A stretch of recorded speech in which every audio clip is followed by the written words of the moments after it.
Sis, I maxed out your credit cards to buy my dream house. Sarah's voice bubbled with excitement through my phone speaker. Mom and Dad said you'd understand. You've always been the responsible one, and now it's my turn to have something nice. I stood in my small studio apartment, staring at the credit alert notifications lighting up my phone screen. My name is Emma Thompson, and at 29, I'd spent the last decade building my credit score to near perfection. Every payment on time, every debt carefully managed, all while working my way up from intern to senior financial analyst at Morris & Wade investment firm.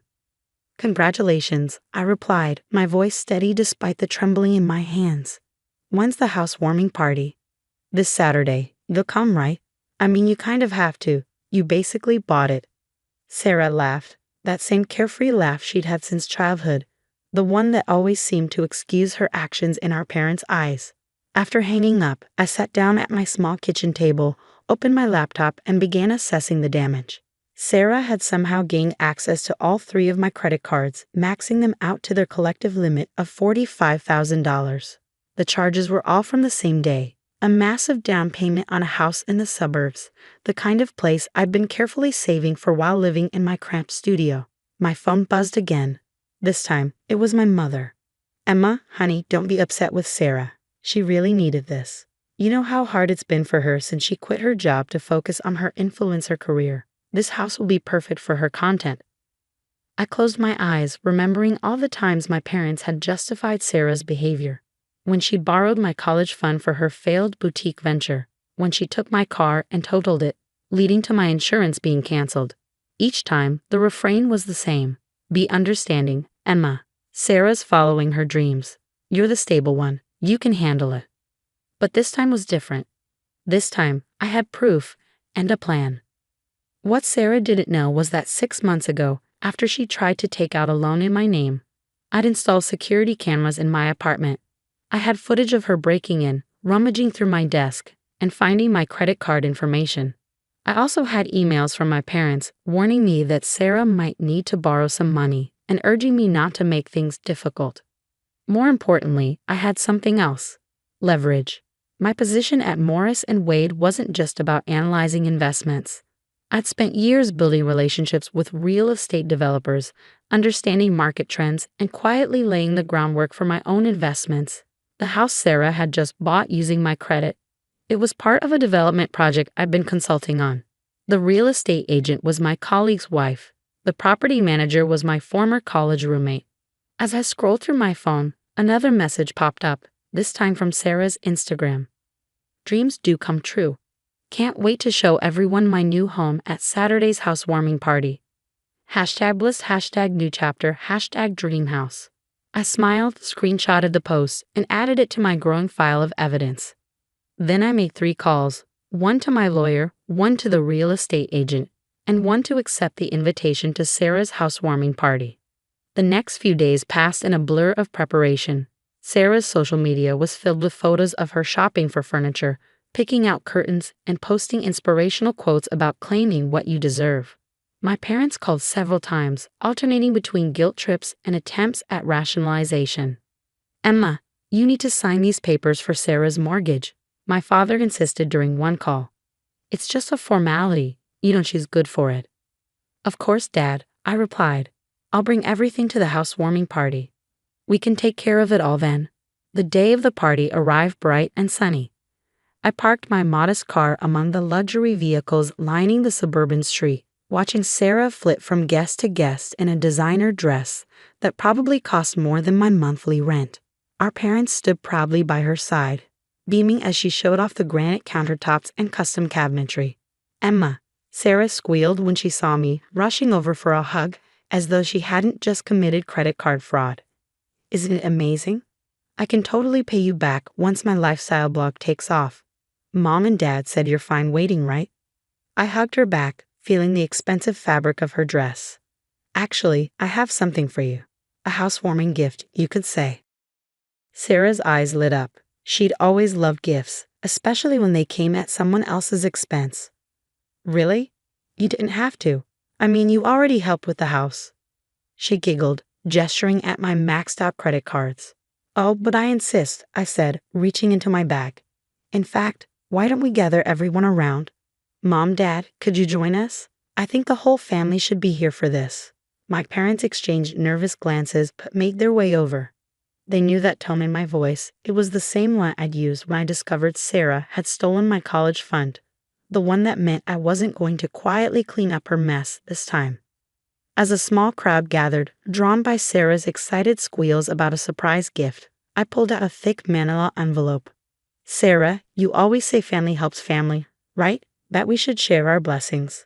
She nodded enthusiastically, already reaching for the envelope. Totally, that's why I knew you wouldn't mind about the credit cards. We're sisters. Well then, I said, my voice carrying across the marble floored foyer, let me share something with you. I opened the envelope and began removing its contents, laying them out on the elegant entryway table one by one. The security camera footage of Sarah breaking into my apartment, printed in clear, color photos. The credit card statements showing the fraudulent charges. The emails from our parents conspiring to use my credit. The Instagram posts where Sarah bragged about her new house. Helpfully timestamped and notarized. And finally, the piece de resistance. Documentation showing my connection to the development project, the real estate company, and most importantly, the property itself. Sarah's face shifted from excitement to confusion to horror as she realized what she was seeing. Our mother gasped, clutching her designer handbag like a shield. Our father started to speak, but I held up my hand. I'm not done, I said calmly. There's more to my gift. I pulled out the final document, a letter from my lawyer outlining exactly how much trouble Sarah was in for credit card fraud, identity theft, and breaking and entering. The letter also detailed my parents' liability for aiding and abetting these crimes. You see, Sarah, I continued, my voice clear in the now silent room, when you decided to borrow my credit cards, you didn't just commit fraud. You did it to buy a house in a development where I'm an investor. Every document you signed, every form you submitted, every piece of paperwork you forged, it all crossed my desk eventually. The color drained from Sarah's face as the implications sank in. Our mother stepped forward, already launching into her familiar defense. Emma, you're being dramatic. Sarah just needed a little help. No, Mom, I cut her off. What Sarah needs is to face consequences for once in her life. And what you and Dad need is to stop enabling her. I turned back to Sarah, who had sunk into one of her new designer chairs, her perfect housewarming party crumbling around her. So here's what's going to happen. You have two choices. Either you can face criminal charges for fraud, which given the amount of money involved and the clear evidence I have, will likely mean jail time. I paused, letting that sink in. Sarah's eyes were wide with fear now, her earlier bravado completely gone. Or, I continued, you can sign these papers. I pulled out another set of documents. They transfer the house to me, its rightful owner, since it was my credit that paid for it, and include a confession of your fraud along with a payment plan for every penny you stole. You can't do this, Sarah whispered, but there was no conviction in her voice. Mom, Dad, tell her she can't do this. Our parents stood silent for once, perhaps finally realizing they couldn't fix the situation with guilt trips and family obligations. The other party guests had quietly moved to the edges of the room, watching the drama unfold with a mix of shock and fascination. Actually, I can, I replied, and I am. You have until the end of this party to decide. Choose wisely, sis. With that, I picked up my bag and walked toward the door, pausing only to take one last look at the house Sarah had thought would be her dream come true. Oh, and Sarah, consider this the last gift I'll ever give you. Family helps family, right? The sound of Sarah's sobs followed me out the door, but for the first time in my life, I didn't turn back to fix her mess. Sometimes, the best gift you can give someone is the chance to finally face reality. The next morning, my phone erupted with notifications. Sarah had spent the night posting tearful Instagram stories about family betrayal and forgiveness, carefully crafting her narrative to paint herself as the victim. Each post was more dramatic than the last, complete with carefully filtered selfies showcasing her mascara-stained cheeks. I sipped my coffee, watching the family drama unfold on my screen. My parents had called 17 times since I left the party, leaving increasingly desperate voicemails. Emma, please, my mother's latest message pleaded. We can work this out as a family. Sarah made a mistake, but she's your sister. Think about what this will do to her future. I thought about my own future, the one I carefully built while Sarah coasted through life on family sympathy and second chances. The security footage of her breaking into my apartment was still open on my laptop, a stark reminder that some mistakes weren't just mistakes, they were choices. My lawyer, Diana, called around noon. "The papers are ready," she said, her tone professional but with a hint of satisfaction. "Has your sister made her decision?" "Not yet," I replied, "but she will. She's never faced real consequences before. The threat of jail time should be enough tow." A sharp knock at my door interrupted me. Through the peephole, I saw my father standing in the hallway, his face set in the stern expression he used throughout my childhood when laying down the law. "I'll call you back," I told Diana. I opened the door but blocked the entrance. "Dad." "Emma," he said, trying to look past me into the apartment. "We need to talk about this ridiculous situation with your sister." "Ridiculous?" I raised an eyebrow. "Is that what we're calling credit card fraud now?" He shifted uncomfortably. "You know what I mean." Sarah's devastated. She had to take down all her social media posts about the house. Her followers are asking questions. This could ruin her influencer career. Her career? I couldn't help but laugh. "Dad, she committed multiple felonies. Her career should be the least of her concerns right now." "Don't be dramatic," he started, but I cut him off. "You want to talk about dramatic? Let's talk about the emails you and Mom sent encouraging Sarah to borrow my credit cards. Let's discuss how you plan to have me sign mortgage papers under false pretenses. Should we call Diana and review the legal implications of conspiracy to commit fraud?" The mention of my lawyer made him pause. For the first time, I saw a flicker of fear in his eyes. "You wouldn't really press charges against your own sister." "Why not?" I met his gaze steadily. "She wouldn't really steal from her own sister, right? You wouldn't really help her do it, right?" He ran a hand through his graying hair, and suddenly he looked older, smaller somehow. The authority figure who had always sided with Sarah, always found a way to excuse her behavior, was finally facing the reality of their choices. "What do you want?" he asked quietly. "I want Sarah to sign the papers," I said. "I want her to take responsibility for once in her life, and I want you and Mom to stop enabling her. And if we don't—" I pulled out my phone, showing him the folder of evidence I'd compiled. "Then I let the law handle it. Your choice, Dad, just like it was your choice to help her steal from me." He left without another word, but I knew this wasn't over. Sarah had never accepted consequences gracefully, and our parents had never stopped trying to shield her from them. Sure enough, by evening, Sarah launched a new offensive. She showed up at my office, tears flowing perfectly down her cheeks, dressed in a somber outfit that probably cost more than the credit card payments she'd never made. "Emma, please," she sobbed as my colleagues tried not to stare. "I know I messed up, but I can't go to jail." "What about my followers? What about my brand?" I led her to a private conference room, maintaining my composure even as she continued her performance. "Your brand?" I asked quietly. "You mean the one you built while living rent-free with Mom and Dad? The one you financed with stolen money and family guilt?" "That's not fair," she protested. "I'm trying to build something. You've always had it so easy. Your perfect job, your perfect credit score. Some of us have to take risks to succeed." "Risks?" I opened my laptop, pulling up the security footage. "Is that what we're calling breaking and entering now? Taking risks?" She fell silent, watching herself on screen as she rifled through my desk, triumphantly holding up my credit card information. "Here's the thing, Sarah," I continued, my voice level. "I don't care about your brand. I don't care about your followers. I care about justice. You stole from me, and now you have a choice to make. The papers or the police. It's that simple. Mom and Dad will never forgive you for this." She tried one last time. "Maybe not," I agreed, "but I'll never forgive them for what they've already done. Ball's in your court, sis. Choose wisely." After she left, I received a series of texts from our mother, each more guilt-laden than the last. "Your sister is crying herself to sleep every night. How can you be so cruel to your own family? We raised you better than this." I finally responded with a single message. "Yes, you did raise me better than theft and fraud. Pity you didn't do the same for Sarah." That night, as I reviewed the transfer papers with Diana over a video call, she pointed out something interesting in the property records. "Your parents took out a second mortgage on their house last week," she said, Right after Sarah used your credit cards. Let me guess, I said, the pieces clicking into place. They were planning to help her pay off my cards slowly, hoping I wouldn't notice the charges until it was too late. Exactly. They were in on this from the start, Emma. This wasn't just Sarah being impulsive. This was a calculated family decision, one that deliberately excluded you.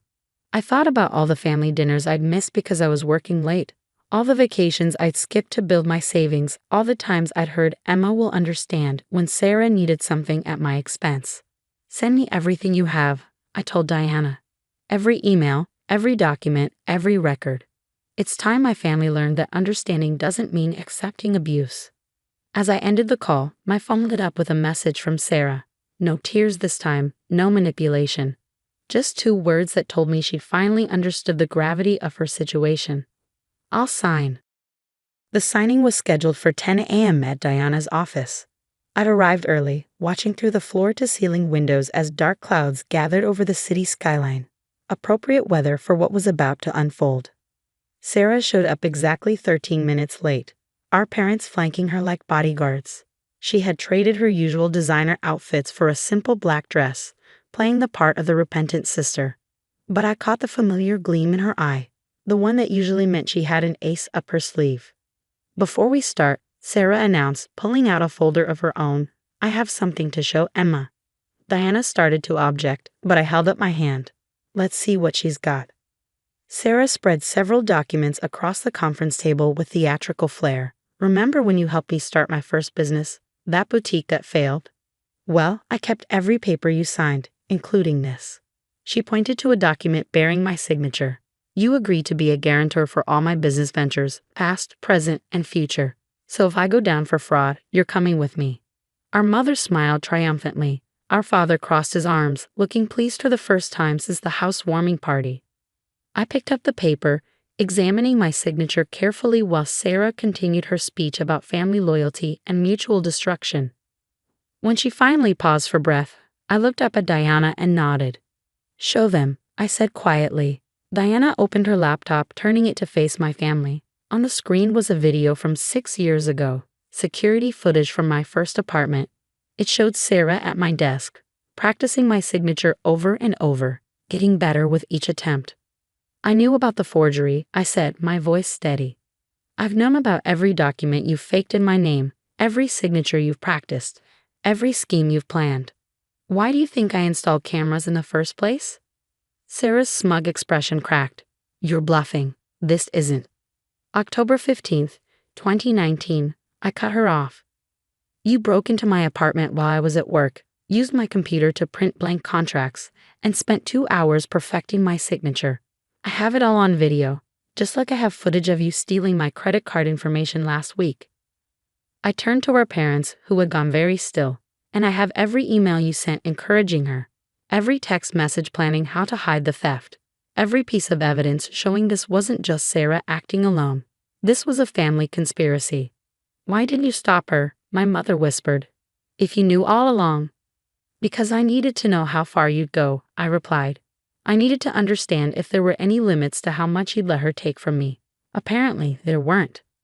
Diana cleared her throat, sliding the real transfer papers across the table. Your attempt at blackmail has been noted and added to our evidence file. Now, shall we proceed with the original agreement, or would you prefer to take this matter to court? Sarah's hands trembled as she stared at the papers. The fake documents she'd brought lay forgotten, her failed power play hanging heavy in the air.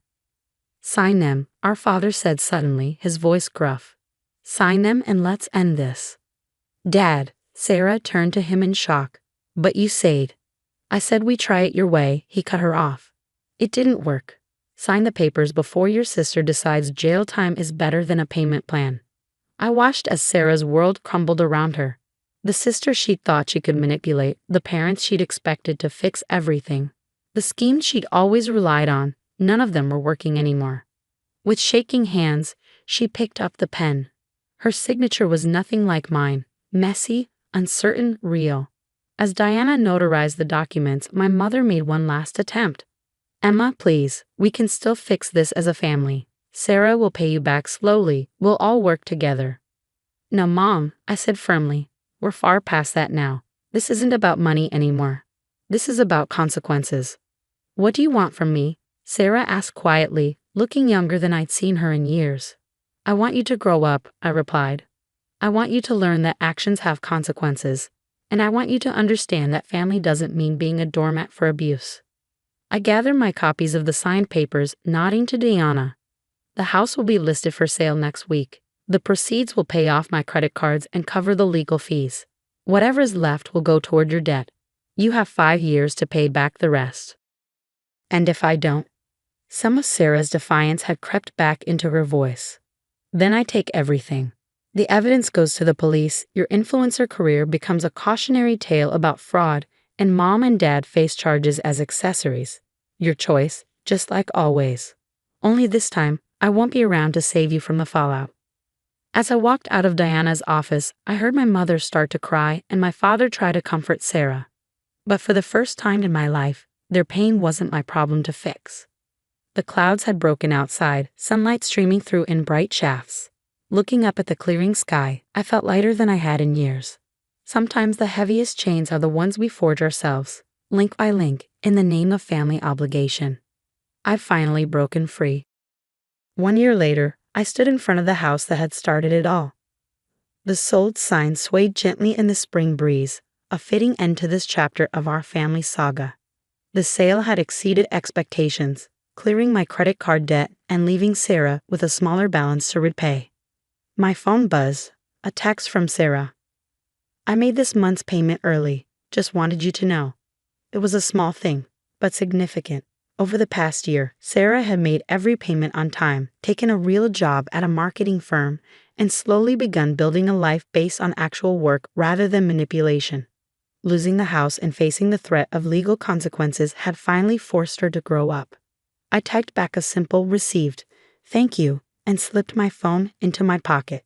Our relationship would never be what it was before, too much had been broken. But at least now, it was honest. My parents had gone through their own transformation. The first few months after the signing were rough, filled with guilt trip attempts and tearful voicemails about family loyalty. But when they realized I wouldn't budge, something shifted. I've been seeing a therapist, my father told me during our first coffee meeting in 6 months. She's helping me understand why we enabled Sarah for so long, why we put so much on you. My mother took longer to come around. Last week, she left a message that still played in my mind. I'm sorry, Emma, not just for what happened with Sarah, but for every time we made you feel like your boundaries didn't matter. You deserve better. Diana had kept all the evidence files just in case, but we hadn't needed them. The threat of consequences had proven more effective than the consequences themselves. The house's new owners were a young family with 2 kids. Sometimes I drove by and saw them playing in the yard, making the home their own. It felt right somehow. The house that was supposed to be Sarah's influencer backdrop had become someone else's genuine dream. My own life had changed too. The promotion I'd been working toward came through, partly because of how I'd handled the investment property situation. You showed excellent judgment and risk management skills, my boss had said. That's exactly what we need in a chief investment officer. I used part of my new salary to buy a small but elegant condo overlooking the city. No security cameras this time. I didn't need them anymore. The people who might have betrayed me had learned their lesson. Sarah's influencer career had taken a hit when she suddenly went quiet about her dream house. But she'd adapted. Her new content focused on financial responsibility and learning from mistakes. Ironic, but at least it was authentic. Your sister's latest post actually made sense. My colleague James mentioned during lunch. The one about how family love shouldn't require sacrificing your self-respect. I'd seen the post. Sarah had written about our situation without naming names, admitting her mistakes and sharing what she'd learned.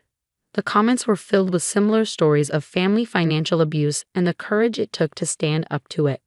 Today, standing in front of the sold house one last time, I felt closure. My phone buzzed again. A calendar reminder for dinner with my parents tonight. We'd started having monthly dinners, just the 3 of us.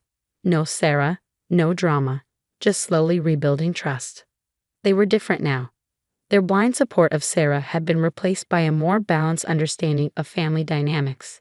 They'd even started paying back their share of the money they'd helped Sarah steal without being asked. We want to make it right, my father had said. Not just the money, but everything. As I turned to leave, I caught my reflection in the car window. I looked stronger somehow, more certain. The woman who had let herself be used in the name of family obligation was gone, replaced by someone who understood that real love didn't require self-sacrifice. My mother had asked me recently if I regretted pressing charges, if I thought I'd been too harsh.